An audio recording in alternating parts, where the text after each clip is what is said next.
నువ్వు శివుడివా అనో రాయి తీయడం. ఇంత పెద్ద చామంతి పువ్వు నా చేత్తో పట్టుకున్నాను అనుకుని శివట నిలబడేసేవాడు. లోపల చామంతి పువ్వు వేశాను, శివుడివా అని మళ్ళీ ఇలా తీయడం, శివ అని మళ్ళీ ఇలా ఓ రాయేయడం. ఇంత బొడ్డు మల్లె వేశాను. పరమశివుడి పాదాల మీద ఏం పడ్డాయో తెలుసా అండి? చామంతి పూలు, మల్లెపూలు పడ్డాయి. చూసే వాళ్ళందరూ ఏమనుకున్నారో తెలుసా అండి? వీడు అసలు నిజంగా మన మాట వింటున్నవాడు, చూసావా శివలింగం మీద రాళ్ళు వేస్తున్నాడు వీడిని మనం చాలా గౌరవంగా చూడాలనుకున్నాం. లోకానికి అర్థం అవుతుందా, శివుడికి అర్థం అవుతుందా? శివుడికి అర్థం అవుతుంది. ఇది శాక్యనాయనార్ జీవితం, ఇంతే ఆయన పూజ.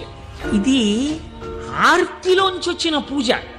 ఒకరోజు ఆయన అన్నం తినడానికి కూర్చున్నాడు, భార్య వడ్డించింది. వడ్డిస్తే అన్నం తినబోయేవాడు. శర్వహ నామం జ్ఞాపకానికి వచ్చింది. ఈ అన్నం నాకు పెట్టినవాడు శంకరుడు, లోపలికెడితే జీర్ణం చేస్తున్నవాడు శంకరుడు. అగ్నిని ఆదేశించి అన్నం